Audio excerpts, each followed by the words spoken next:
Have you ever heard of something called a prostate massage? It's one of those topics that people are often curious about, but rarely ask directly. Recently, I've been getting a lot of questions like, what exactly is prostate massage? And is it safe? And these are crucial questions. The problem is, while you may have heard about it, you probably haven't been given the right guidance. Unfortunately, that lack of correct information is why many people risk injuries, infections, or other serious health problems. That's why I want you to watch this video until the very end.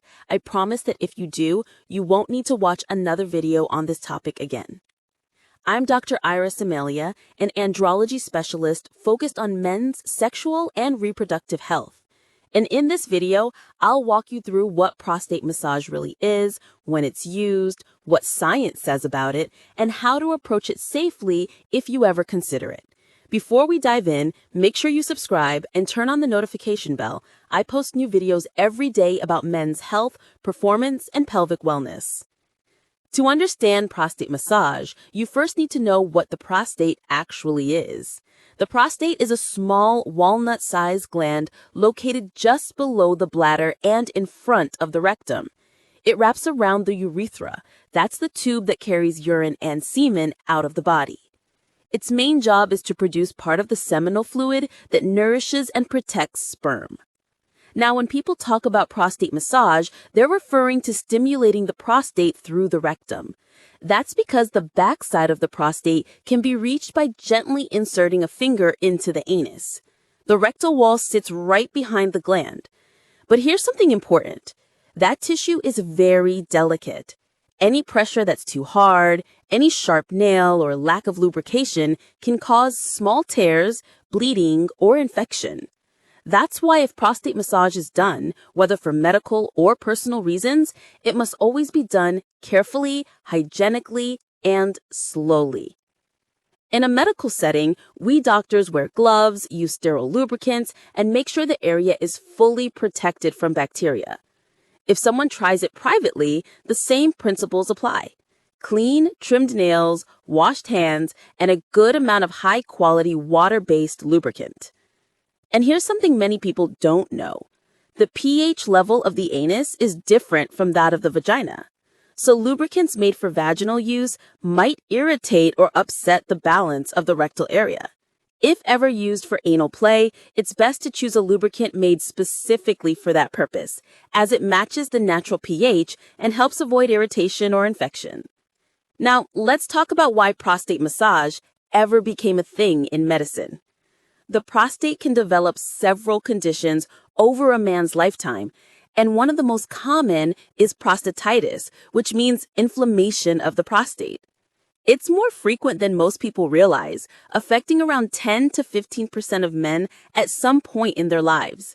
And in the US alone, it leads to about 2 million doctor visits each year. Back in the early 1900s, before we had modern antibiotics and advanced imaging, prostate massage was sometimes used as a medical treatment for prostatitis. The idea was that by gently massaging the gland, doctors could help drain trapped secretions, reduce swelling, improve circulation, and help medications reach the prostate more effectively. Let me break that down simply. The thought process behind prostate massage for prostatitis was, 1, it could help release fluid buildup in the gland. 2, it might relax tight pelvic floor muscles, which can cause pain. 3, it could possibly break up bacterial biofilm, a layer bacteria create that makes infections harder to treat. And 4, it might improve blood flow, allowing antibiotics to work better. So it wasn't about pleasure originally. It was a therapeutic technique used to relieve symptoms of pain, swelling, or pelvic pressure. But over time, research started questioning whether it actually worked. One study looked at 81 men with chronic prostatitis. Half of them were treated with antibiotics plus prostate massage. The other half received antibiotics alone. After a few weeks, researchers found no significant difference between the two groups. In other words, adding prostate massage didn't make recovery faster or better. Other reviews of similar studies reached the same conclusion. There's no strong evidence that prostate massage significantly improves prostatitis symptoms. That's why it's no longer recommended as a routine medical treatment today. Modern therapy focuses more on targeted antibiotics, pelvic floor relaxation exercises, and lifestyle adjustments. But that doesn't mean prostate massage completely disappeared. Outside of the medical world, some people discovered that stimulating the prostate can feel pleasurable because the prostate is surrounded by many sensitive nerve endings. When touched gently and safely, it can produce sensations that some people find enjoyable or even lead to orgasmic experiences. If you or your partner are curious about this for personal exploration, here are a few things to know. 1.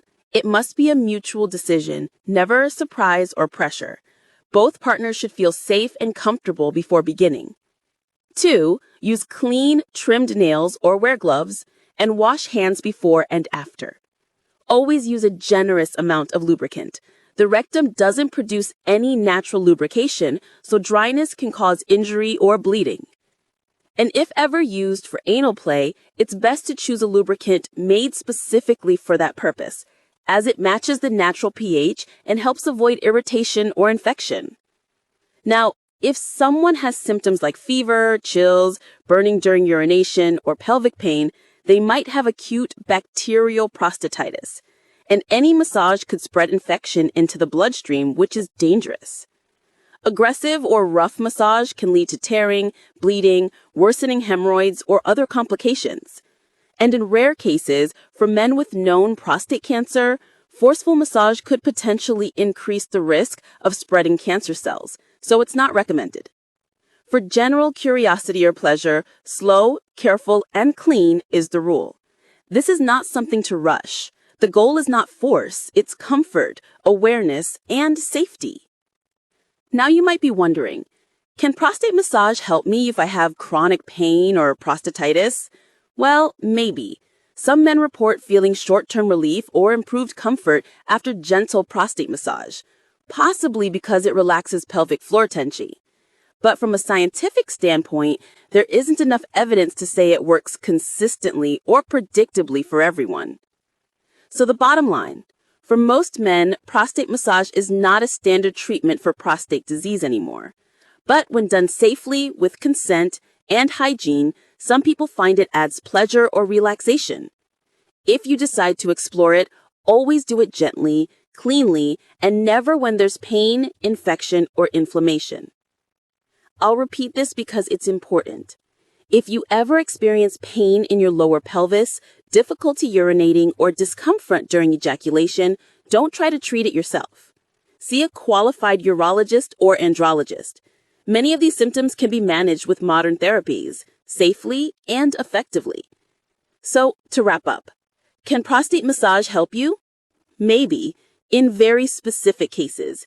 It might bring comfort or pleasure, but it's not a cure-all. And for anyone who's curious, remember, always get consent, keep things clean, use the right lubricant, and never ignore pain or infection symptoms. Understanding your body is a sign of self-respect, and talking openly about men's health is how we break stigma and promote real wellness. I'm Dr. Amelia, an andrology specialist focused on men's sexual and reproductive health.